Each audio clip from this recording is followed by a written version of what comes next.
ओम Shanti. Good morning everyone. मैं Asha Kalra, soulful wisdom channel. बाबा की जन्नत अब सोलफुल विजडम चैनल है। इसका नाम चेंज हो चुका है। तो आज मैं एक छोटी सी कहानी सुनाऊंगी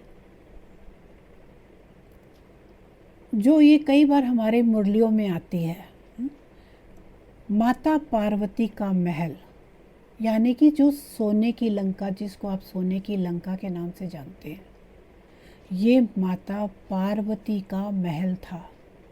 तो सुनिए, बहुत इंटरेस्टिंग कहानी है। एक बार की बात है, देवी पार्वती का मन खो और कंदराओं में रहते हुए ऊब गया। दो नन्हे बच्चे और तरह तरह की असुविधाएं।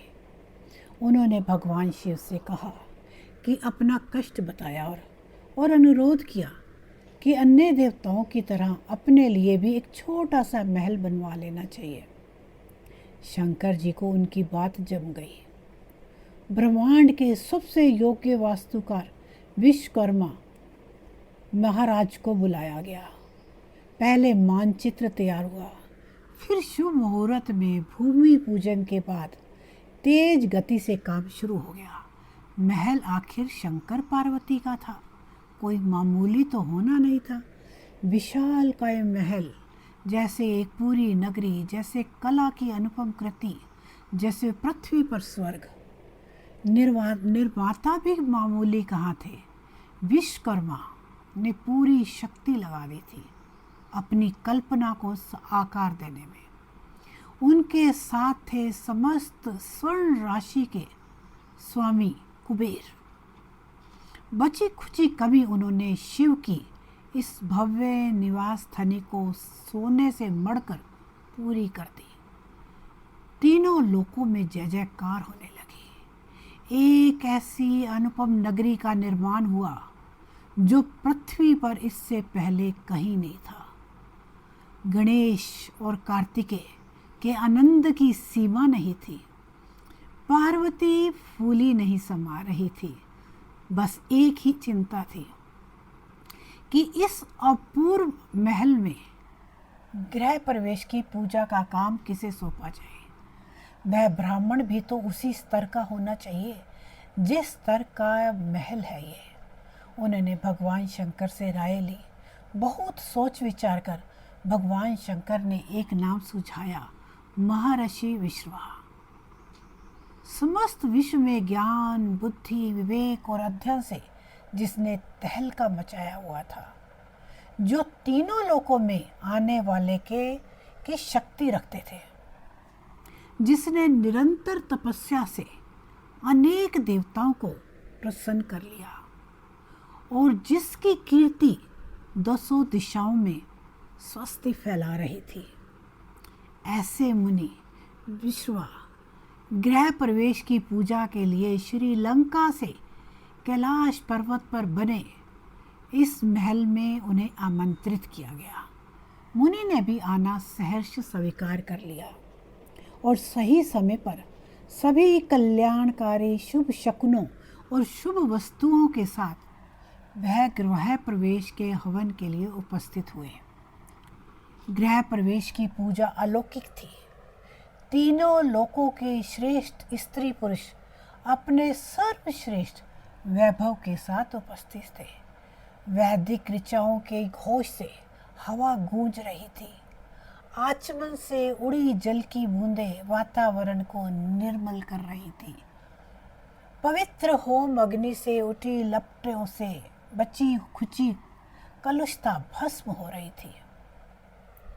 इस अद्वितीय अनुष्ठान के संपन्न होने पर अतिथियों को भोजन करा प्रसन्नता से गदगद माता पार्वती ने ब्राह्मण से दक्षिणा मांगने को कहा। आप मेरी ही नहीं, समस्त विश्व की माता है मां गौरा, आपसे दक्षिणा कैसी? ऋषि ने विनम्रता की प्रतिमूर्ति बनकर जवाब दिया, नहीं विप्रवर, दक्षिणा के बिना तो कोई अनुष्ठान पूरा नहीं होता, और आपके आने से तो समस्त उत्सव की शोभा ही अनिवर्चनीय हो उठी है। आप अपनी इच्छा से कुछ भी मांग लें, भगवान शिव आपको अवश्य प्रसन्न करेंगे। पार्वती ने आग्रह किया, आपको कष्ट नहीं देना चाहता माता, मैंने बिना मांगे ही बहुत कुछ पा लिया। आपके दर्शन से बढ़कर और क्या चाहिए मुझे। ऋषि ने कहा बहुत विनम्रता से, यह आपका बड़प्पन है, लेकिन अनुष्ठान की पूर्ति के लिए दक्षिणा आवश्यक है। आप इच्छा अनुसार जो भी चाहे मांग लें, हम आपका पूरा मान रखेंगे। पार्वती ने पुनः अनुरोध किया। संकोच होता है देवी, मुनि ने आंखें झुकाकर कहा। संकोच छोड़कर यज्ञ की पूर्ति के विषय में सोचिए विप्रवर। पार्वती ने नीति की याद दिलाई। जरा रुककर मुनिवर ने कहा, यदि सचमुच आप मेरी पूजा से प्रसन्न हैं, यदि आप सचमुच मुझे संतुष्ट करना चाहते हैं, और यदि आप सचमुच भगवान शिव सब कुछ दक्षिणा देने में सामर्थ्य रखते हैं, तो आप यह सोने की नगरी मुझे दे दें। पार्वती एक पल को भौचक रह गई, लेकिन पास ही शांति से बैठे भगवान शंकर ने अविचलित स्थिर वाणी में कहा, तथास्तु। मुनि की खुशी का ठिकाना ना रहा। भगवान शिव के अनुरोध पर विश्वकर्मा ने यह नगर कैलाश पर्वत से उठाकर श्रीलंका में स्थापित कर दिया। तब से ही लंका सोने की कहलाई, और जो मुनि का कुल देवी गुणों से नीचे गिरते हुए सांसारिक लिप्सा में डूबता चला गया। पार्वती के मन में फिर किसी महल की इच्छा का उदय नहीं हुआ। इस दान से इतना पुण्य एकत्रित हुआ कि उन्हें उनकी संतान को गुफा कंदराओं में कभी कोई कष्ट नहीं हुआ। तो देखा आपने, ये इम्तिहान लौकिक जीवन में हम लोगों के साथ ही नहीं आते, ये देवताओं के साथ भी आते हैं। उनको भी इन चीज़ों से गुजरना पड़ता है।